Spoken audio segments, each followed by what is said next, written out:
대한민국 최초의 동계올림픽 금메달리스트, 세계 선수권 대회 1, 2, 3위를 모두 싹쓸이한 동계 스포츠 최초의 레전드, 대한민국 쇼트트랙 역사의 산 증인, 지금은 농구 선수로 전향한 이 남자, 그 이름하여 김기훈.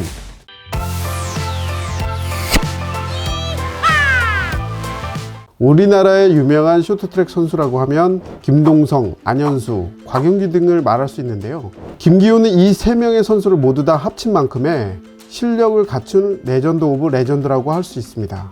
1988년 캘거리, 1992년 알베르빌, 1992년 세계 선수권 대회 챔피언, 1994년 릴레이 한메르 금메달까지 석권, 현재 세계 정상급을 자랑하는 한국 쇼트트랙 신화를 창조한 인물이 바로 김기훈이라고 할 수 있는데요. 그동안 각종 세계적인 규모의 경기 대회에 참가하여 우승 57회, 준우승 22회 등 무려 100회에 가까운 우승, 준우승을 기록했고요. 특히 미국 덴버에서 열린 1992년 세계선수권에서 5관왕을 차지하며 덴버의 연인이라는 별명을 얻기도 했습니다.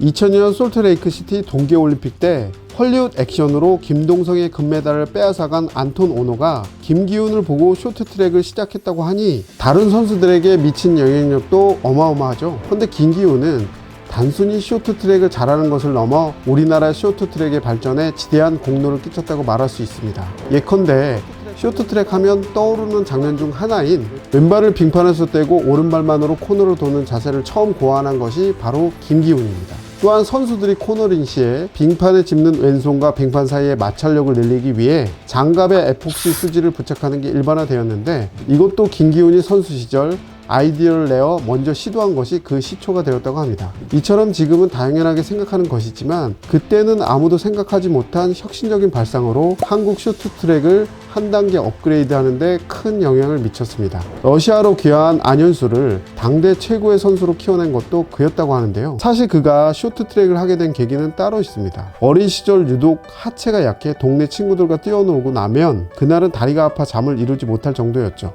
김기훈의 아버지는 어린 아들을 데리고 스케이트장으로 갔고 그때부터 스케이트를 시작했다고 하는데, 선수가 된 이후에도 체력이 그리 강한 편은 아니었다고 해요. 훈련을 하루만 쉬어도 근육이 풀리는 체질이라 먹고 자는 시간만 빼면 하루 종일 운동을 해야 했고요. 잠시라도 틈이 나면 세계 선수권 대회 우승자들의 경기 장면을 비디오로 계속 돌려보며 다른 선수들의 좋은 점을 찾아내 자기 것으로 하나하나 만들었습니다. 그 덕분에 한국 최고의 선수로 성장할 수 있었던 거죠. 화려했던 선수 생활을 마감한 후 김기훈은 한때 국가대표팀 코치를 맡기도 했습니다. 2010년 밴쿠버 동계올림픽 때는 대표팀 감독으로 참여, 이정수 선수의 금메달을 이끌기도 했는데요. 대부분의 운동선수들 역시 은퇴 후 지도자의 길을 걷고는 하는데, 현재 그는 특이하게도 사회체육학과 스포츠심리학 교수를 맡고 있어요. 그가 지도자의 길을 접고 학생들을 가르친 나름의 이유가 있다고 하는데요. 코치로서 선수들을 가르치고 보니 경험만 가지고는 제대로 가르칠 수 없다는 걸 깨달았기 때문입니다.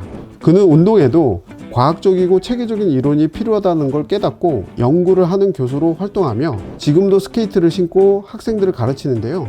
현재 울산대학교에서 학생들을 가르치는 만큼 울산에 있는 초등학교 선수들을 올림픽 금메달리스트로 키우는 게 그의 꿈이라고 합니다. 이런 그가 새롭게 도전하게 된 것이 있으니 바로 농구. 뭉쳐야 쏜다 멤버로 선정돼 현재 상암 블락스에서 활약하고 있죠. 과거에 스포츠 예능에서 출연해달라는 섭외가 많았음에도 번번이 거절했던 그는 초등학생 아들이 전작인 뭉쳐야 찬다를 재밌게 보는 걸 보고 출연을 결심했다고 합니다. 요즘 그는 국장님 캐릭터로 그 누구보다 빠른 적응력을 보여주고 있습니다. 그가 졸지에 국장님이 된 건 뭉쳐야 쏜다에서 첫 등장 시 안정환이 JTBC 국장님이 오신 줄 알았다고 한 멘트에서 비롯됐는데요.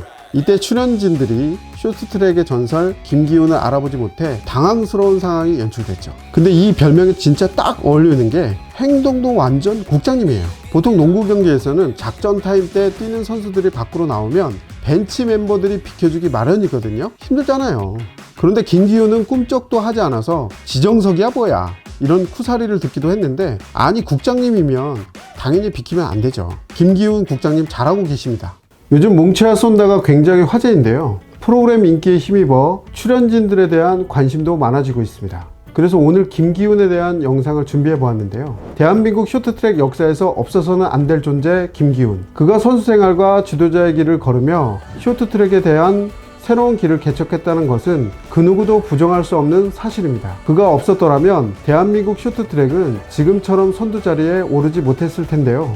과거부터 지금까지 오직 한 길만을 걸어오며 자신의 길을 개척한 김기훈 선수에게 존경의 박수를 보내고 싶습니다. 새로운 도전인 농구에 있어서도 자신의 능력을 마음껏 발휘하기를 기대할게요. 오늘의 셀럽 이야기는 여기까지. 쇼트트랙 분야에서 새로운 길을 개척한 김기훈처럼 자신의 분야에서 선구자라는 수식어를 얻은 벤자민 플랭클린의 어록을 감상하시면서 오늘의 영상을 마치도록 하겠습니다. 재밌게 보셨으면 구독과 좋아요 부탁드립니다. 감사합니다.